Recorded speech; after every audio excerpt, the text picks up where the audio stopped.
বিসমিল্লাহির রহমানির রহিম। Welcome to Afroz channel. আজকে কিন্তু চলে আসছি ঝটপট কাবাবের রেসিপি নিয়ে। রমজান চলে আসছে, তো একদম ইজি ওয়েতে এই যে আমি এখানে নিয়েছি এর জন্য গরুর মাংস নিয়েছি 5 পিস।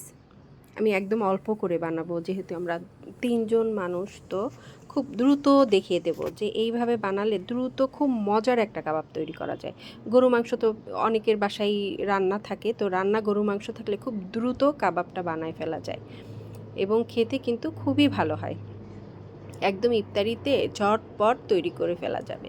তো এরকম গরু মাংস একটু ঝোল সহ নিয়ে নিলাম ব্লেন্ডার জাগে। আচ্ছা, এখানে আমি একটা ডিম দিয়ে দিব এটা ব্লেন্ড করার জন্য। এর মধ্যে একেবারে একটা ডিম দিয়ে দিব। আর এইখানে ব্লেন্ড করার সময় আমি একটু আদা রসুন বাটা, হাফ চা চামচ আদা রসুন বাটা, একটু শুকনো মরিচ গুঁড়া, একটু গরম মশলার গুঁড়া দিয়েছি, যেটা আমার স্কিপ হয়ে গেছে, তো আমি বলে দিলাম।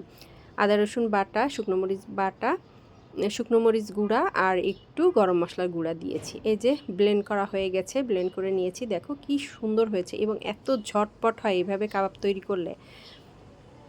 দ্রুত তৈরি করা যায়, একদম খুব মজার একটা কাবাব তৈরি করা যায়। তো সেটাই দেখিয়ে দিচ্ছি। রোজার সময় আসলে খুব ঝামেলা করতে ইচ্ছা করে না, তো খুব দ্রুত দেখিয়ে দেব।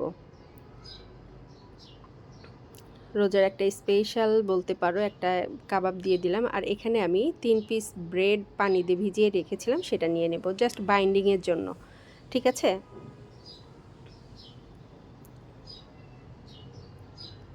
খুব বেশি ঝামেলা করা লাগে না, খুব ইজি ওয়েতে হয়ে যাবে। আর এখানে আমি দিয়ে দিচ্ছি একটু কালো গোলমরিচ গুঁড়া।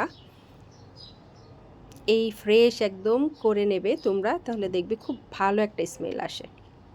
আর দিয়ে দিচ্ছি একটু বিট লবণ। তোমরা যারা বিট লবণ নাই তারা একটু সামান্য লবণও দিতে পারো, কোনো সমস্যা নাই। এই যে, আর মাখানোর সময় তোমরা যারা পছন্দ করো কাঁচা পেঁয়াজ, কাঁচা মরিচ এবং ধনিয়া পাতা দিতে পারো। যেহেতু আমার ছেলে একদম পছন্দ করে না কাবাবের মধ্যে এগুলো খেতে, খুঁটে খুঁটে ফেলবে, এ কারণে আমি দেইনি। কিন্তু তোমরা যারা পছন্দ করো কাঁচা পেঁয়াজ, কাঁচা মরিচ এবং ধনিয়া পাতা দিয়ে মেখে নিতে পারো। ওকে, তো খুব ভালো করে মেখে নিচ্ছি। এই ব্লেন্ড করার সময় কিন্তু একটু আদা রসুন বাটা, শুকনো মরিচ গুঁড়া এবং একটু গরম মশলা গুঁড়া দিয়েছিলাম, যেটা আমার স্কিপ হয়ে গেছে, তো বলে দিলাম, কিন্তু আমি 2বার বলে দিয়েছি কথাটা। তো এবার মেখে আমি কিছুক্ষণ রেখে দিব, তাহলে অনেকটাই ড্রাই হয়ে যাবে, মানে পানিটা টেনে যাবে। কিছুক্ষণ আমি এটা রেখে দেবো এইভাবে। বেশ আধা ঘন্টা পরে চলে আসছি, হাতে একটু তেল মাখিয়ে নিয়েছি যাতে দ্রুত মানে শেপটা দেওয়া যায়। এবার সুন্দর এইভাবে করে শেপ করে সাইজ করে নিব, টিকিয়া বানিয়ে নিব সবগুলো। রোজার সময় আমার তো একটুও বেশি ঝামেলা করতে ইচ্ছা করে না। কার কার খুব বেশি ঝামেলা করতে ইচ্ছা করে, অনেক কিছু বানাতে ইচ্ছা করে, আমাকে জানান তো। আমার মনে হয় খুব দ্রুত কিছু বানাতে ইচ্ছা করে, মানে খুব বেশি ঝামেলার মধ্যে যেতে ইচ্ছা করে না, কিন্তু অনেক কিছু আবার খাইতেও মন চাই, তাই না আপুরা? আমাকে জানায়, কিন্তু রোজা রাখলে মনে হয় কখন কি খাবো কি বানাবো, কিন্তু ইফতারিতে একটা খেজুর খাইলে আর কিছু খাওয়ার মন চায় না। এই যে একটা ফ্রাই প্যান বসিয়ে দিয়েছি তেল দিয়ে, তেলটা খুব গরম হয়ে গিয়েছে, এজন্য আমি চুলাটা অফ করে দিয়েছি। আর এখানে ডিমের সাদা অংশ নিয়ে নিয়েছি। এখানে কখনোই কুসুম নেবে না, তাহলে কিন্তু অনেক ফেনা হয়। ডিমের সাদা অংশ দিয়ে ভাজবে, তাহলে কিন্তু খুব সুন্দর ভাজা হবে এবং আমার কাছে এটাই ভালো লাগে। অনেকে টোস্টের গুঁড়া গড়াইতে পারো, কিন্তু আমার কাছে এইভাবে ডিমের সাদা অংশে চুবিয়ে ভাজলে একটা জালি কাবাবের মতো হয়, দেখতে খুব সুন্দর হয়, উপরে গ্লেজি হয়। এবার আমি চুলাটা জ্বালিয়ে দিয়েছি। তেলটা প্রথমে খুব গরম হয়ে গিয়েছিল, তো বন্ধ করে দিয়েছিলাম। এবার কিন্তু চুলাটা ধরিয়ে দিয়েছি। যাই হোক, এবার একটা একটা করে টিকিয়া দিয়ে দিচ্ছি। দেখো, এই ডিমটার কারণে উপরটা, কাবাবের উপরটা দেখতে কিন্তু খুবই লোভনীয় হয়, তাই না?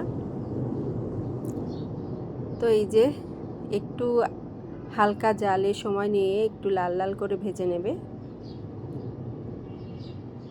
দেখছো, দেখতেই খুবই সুন্দর হয়, মানে দেখলে মনে হবে যে খেয়ে ফেলি, এরকম একটা অবস্থা।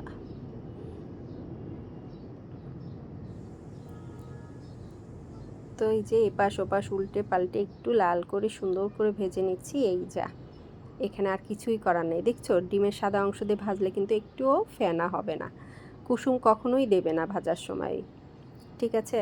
তো দেখো এরকম গোল্ডেন ব্রাউন করে ভেজে নিয়েছি। দেখতেই পাচ্ছ টিকাগুলো দেখতে যেমন ইয়ামি হয়েছিল, খেতেও কিন্তু অসাধারণ হয়েছিল এবং ঝটপট মানে খুব দ্রুত বানানো যায় এইভাবে কাবাব তৈরি করলে। একটু মানে ফাঁকিবাজি রেসিপি দিলাম আর কি, খুব দ্রুত কিন্তু খুবই মজা হবে কাবাবটা। অবশ্যই তোমরা যারা দেখছো তারা একবার হলেও বাসায় ট্রাই করবে, দেখবে খুবই ভালো লাগবে। আর যারা দেখছো তারা আমার চ্যানেলটাকে অবশ্যই একটা লাইক এবং সাবস্ক্রাইব করে দিবে। অনেক সময় ভিডিও দেখতে দেখতে মনে থাকে না, তো এজন্য তোমাদেরকে একটু মনে করিয়ে দিলাম, এই আর কি। তো এইভাবে সবগুলোই ভেজে নিচ্ছি। রমজান মাস এসেছে, তো সবাই তো আমরা আল্লাহর রহমতের রোজা রাখি এবং রাখার চেষ্টা করি আল্লাহর সন্তুষ্টির জন্য। তোমরাও চেষ্টা করবে রোজার পবিত্রতা যেন আমরা রক্ষা করতে পারি, সেইভাবে চলার, এটা আমার অনুরোধ থাকলো, এই আর কি। আর ইবাদত তো যে যার সামর্থ্য অনুযায়ী করে থাকে, করি আমরা, চেষ্টা করি আসলে। তো এই যে সবগুলো এরকম সুন্দর করে ভেজে নিচ্ছি। আমার কয়টা হয়েছে টিকিয়া? 6টা, 9টা, 6টা আর 5টা, 11টা টিকিয়া হয়েছে, এই আর কি। দেখতেই পাচ্ছ আমি প্রথম রোজার দিন এই টিকিয়াটা বানিয়েছিলাম, তো আমার ছেলে তো প্রথমেই মানে 5-6টা খেয়েছে, এই আর কি। খুবই মজা হয়েছিল। তো তোমরাও অবশ্যই ট্রাই করো বাসায়। এই যে দেখতেই পাচ্ছ ইয়ামি ইয়ামি কাবাব, জালি কাবাব তৈরি হয়ে গিয়েছে। দেখতে যেমন ইয়ামি, খেতেও কিন্তু খুবই টেস্টি। দেখো আমি ভেঙে একটা দেখিয়ে দিই, দেখো একদম জালি কাবাবের মতো, খেতে অসাধারণ। তো বাসায় তোমরা একবার হলেও ট্রাই করবে ইজি ওয়েতে এই কাবাবটা, ইনশাল্লাহ ভালো লাগবে। ওকে, থ্যাংক ইউ, আসসালামু আলাইকুম।